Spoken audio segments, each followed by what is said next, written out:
did the song go? Anyways, enjoy the content.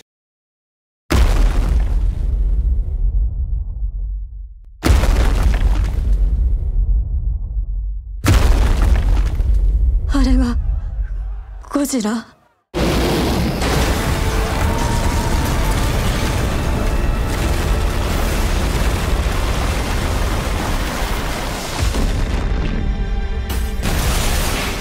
その怪物は許しちゃくれない。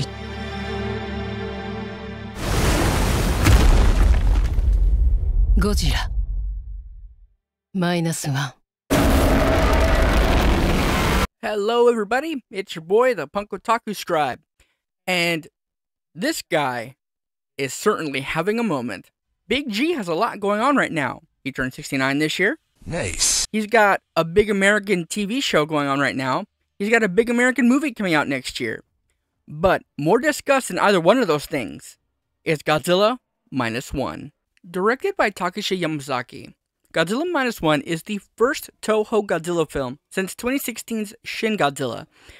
And man, Shin Godzilla wishes it was this movie. Your boos mean nothing. I've seen what makes you cheer. -1 is the latest entry in the Reiwa era of Godzilla films. Now, for those of you that don't know what that means, just a brief breakdown.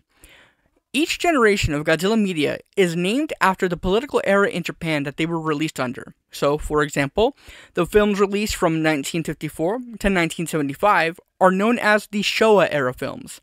The films released from 1984 to 1995 are known as the Heisei era films. And the films released from 1999 to 2004 are known as the Millennium era films. And currently, we're in the Reiwa era of Godzilla. And so far, it's not been my favorite. Now, I don't necessarily know if the legendary films, the current American Godzilla films, count underneath Reiwa era, but tell me what you think about that, because Wikipedia has them separated, but let me know what you think down in the comments. But, yeah, Reiwa era has not been great. It's honestly not even a question on whether or not the Reiwa era has been a roller coaster of quality or not. It's just been lackluster and disappointing. And before -1, the best of it was Shin Godzilla, which I really liked at the time, but over the years I've come to really fall out of favor with it because I've seen a lot of issues with it. I don't hate it or anything, I just don't like it as much as I once did. But Godzilla -1 is showing that the Reiwa era is hopefully heading into a really good direction. Now, there's actually very little, personally for me, that I can criticize this movie for.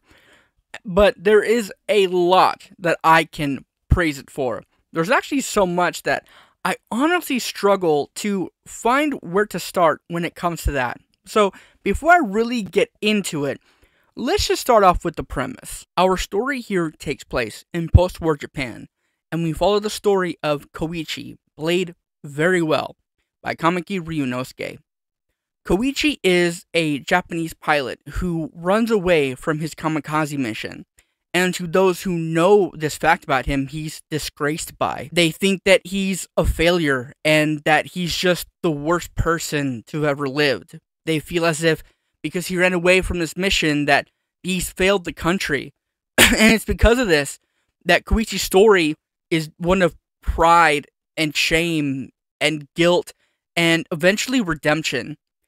This is one of the best human character stories ever put to screen in a Godzilla film, and Kamiki Ryunosuke's performance really enhances the writing of this character.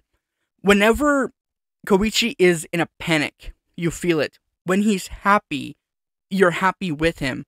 And when he's in anguish, you're right there with him.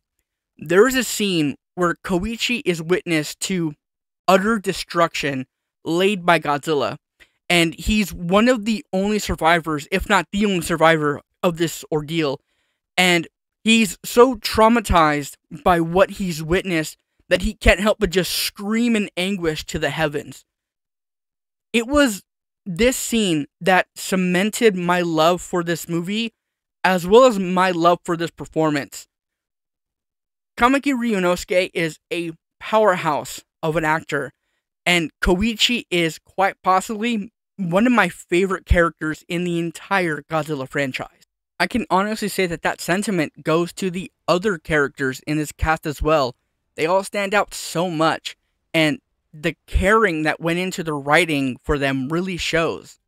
Look, I can't name you any human character in Shin Godzilla, but I can definitely name you several, if not all, of the characters for the cast in -1. Moving on from that, let's finally talk about Godzilla. To the outsider looking in, Godzilla is just a monster that destroys cities, fights other giant monsters, and maybe doesn't do much else.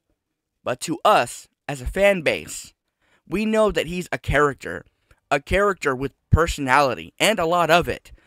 And this iteration of Godzilla is no different. This version of Godzilla is the angriest we have ever had since the Godzilla in GMK, and simultaneously the most tragic we've had since the 54 film. Whenever he's on screen, he demands it with sheer ferocity, and you feel all of the anger and hate and anguish. Whenever there's a close-up shot of his eyes, you see and feel the malice he has for mankind, and he wants us to experience all of it. How this Godzilla is written may make him my favorite iteration of Godzilla from both the Toho and American sides. I like the design. It may not be my favorite design. I do have designs I like more, but the design is rather great. But just as a character, this Godzilla has to be my favorite, bar none. What separates a great Godzilla film from a good Godzilla film, or even a bad Godzilla film, is how you make Godzilla and the humans coexist in the narrative. You have to make sure Godzilla isn't just a monster in the background destroying things while human drama happens in the foreground, while simultaneously figure out a way to make the humans not ancillary to what Godzilla has going on. The writing of this film does that masterfully. Take, for example, the duality between Koichi and Godzilla. Godzilla hates mankind for the destruction that they've caused, and Koichi hates Godzilla for the destruction that he's caused. They hate each other for technically the same reason, but their true enemy is something bigger than themselves, so they have no choice but to conflict with each other. All of the elements that I've discussed in this video and more are what make Godzilla -1 to me a near perfect Godzilla movie, if not a completely perfect Godzilla movie. It's a marvel on every level, even at its production value. No one knows what its budget is. At first we were told it was 15 million. Now we're being told it was 10 million. When Yamazaki heard that 15 million was what was being reported, he said, "I wish it were that much." But regardless, the budget apparently is very low, and it looks amazing despite it being made for so little. I just really adore this movie, and Godzilla -1 minus color is about to come out as of this recording, and I'm gonna go see it for another time. So, those are my overall thoughts on Godzilla -1. Quite obviously, you can tell I may like the movie a little much, but what did you think of the movie if you saw it already? Are you gonna go see the black and white version that's coming out soon as of me editing this? Do you think I was way off base? Do you think I was just right in how I felt about this movie? Let me know down in the comments. I'd love to hear what you thought. But that's going to do it for me on this little video. If you like what you saw, give it a like. Subscribe if you're new. And be sure to follow the rest of my socials linked down in the description. I've been the Punk Otaku Scribe. And I'll see you in the next one.